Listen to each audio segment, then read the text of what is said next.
Now, embody that character every day you wake up, because you have no choice but to end up upon that path. You have no choice but that inner monologue to play you through. So it's kind of You acting so start that you can approach monologue life. work in this way? Would you start like a big and important monologue? Would you approach it in this way? Let's say for We could, and for me, it's kind of like, so one of the things I'll do is, everyone has kind of a basic character breakdown that we kind of run through with questions, right? Who am I? Where was I? Who's my parents? What religious background? What are my sexual background? Monetary? All that shenanigans. I kind of do a version of that, but I don't let you start on a character. We start on you. You fill this out as you are the character, because we're all playing some version of what we think needs to be shown. So fill this out based on you as the character. Let's talk about who that is first and where these things came from that you're holding on to and you won't fucking let go of and you fight for, right? Yeah, Because that's the conversation you have most is Dean like, West, you are a smart guy. Oh, thanks. No, you are. You know exactly what I'm talking about. That's very that's very smart. It's a super intelligent approach.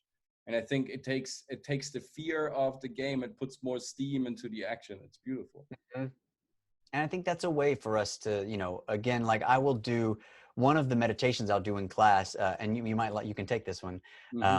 We'll run through a quick little, body scan of just being just the awareness of, where the energy is at, blah, blah, blah, which I'm going to post one probably the next couple of days. I'm going to do a live meditation, one to give everybody a trip out of their homes for a little while. And then the second one is probably, I'm going to do this, but what I'll do is kind of create the headspace and recreate the room where you were, what you were doing, what you were wearing, what they were wearing. And we remember that moment that at some point, because every actor did this, had someone say, look, I got to be honest, this acting shit, not going to happen.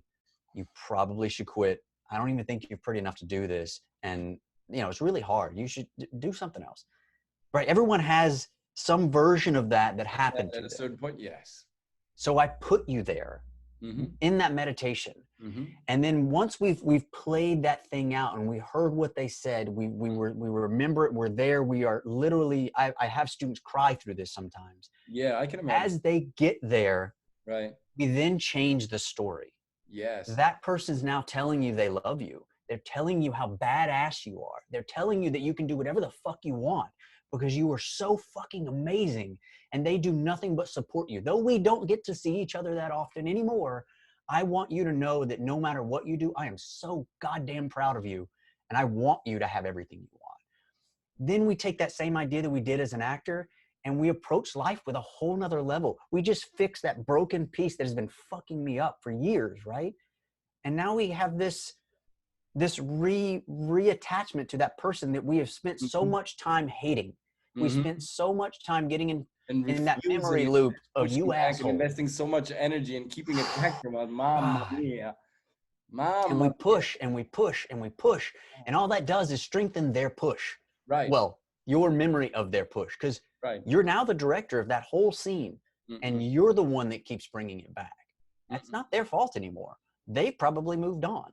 And like in Wing Chun, you can use that force for your momentum instead of pushing your momentum against that force, because that doesn't make any sense. So since you're a martial artist, when I coach, martial artists, or if I coach stuntmen, my conversation is usually about the philosophy of what we're doing first, because I think that's where most of us are skewed, right? We think of acting as, oh, I have to play, I have to perform, I have to be on stage.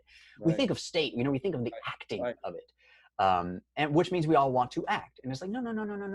I don't know where you just went, but come back. Don't let that moment before take you into some other world when I need you to stay here. Right.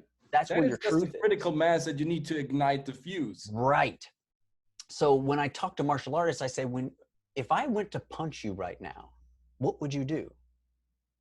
I don't know. If you punched me with your right, I'd probably block you. Okay. And if I punched you with my left, I'd probably parry and block you again. Okay.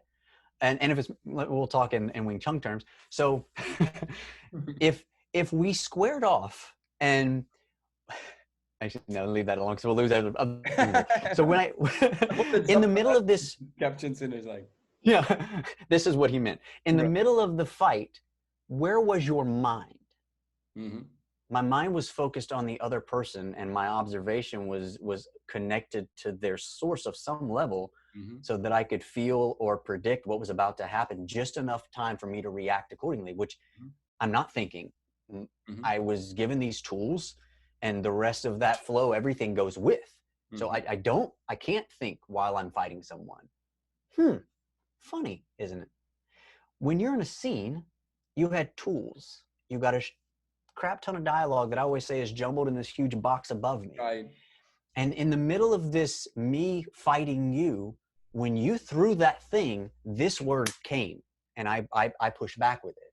When you sent this word came, and I pulled through with it. Mm-hmm. So it's a constant, again, it's a fight to some level. If Sure. you can get in the martial artist mind of going, I am not in the thought of it, or as Bruce Lee said, when I point at the moon, do not stare at my finger, or you will miss all this heavenly glory, right?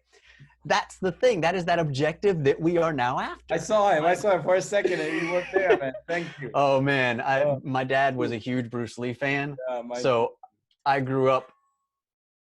Nice. I grew up with Bruce Lee being one of my heroes, and obviously the level that he is, philosophy and acting and everything mixed in, just whole nother world for me. Right. It's another but level. Yeah, so when I talk with martial artists, I usually kind of approach in that way, or dancers. You know, in reality, we're all connecting to the flow. Yeah, we are also using some chi sao sometimes to warm up regular actors that don't have any idea of martial arts or any techniques or anything. And then what I kind of do as a variation of it, I let them go down. I let them go down in a regular squat while they're chi saoing, while reproducing the lines, right? And then we go up and we go down and we chi saoing. And at some point I leave everything, and then you can literally see the energetic aura now finally being stable without any big cracks. Now it makes all sense. After a couple of minutes, everything is loose, and he's transmitting. And I can see it in his eyes. It's like he's happy. He's enjoying himself. And how did you do that? It's like, you did it. You just. It's great to know that I am not the only weird one. No, you're not. Definitely not. Definitely not. So tell our audience, tell our community how we can find you. Run us through. Sure. At the DW Acting Studio on Instagram, or at the Dean West.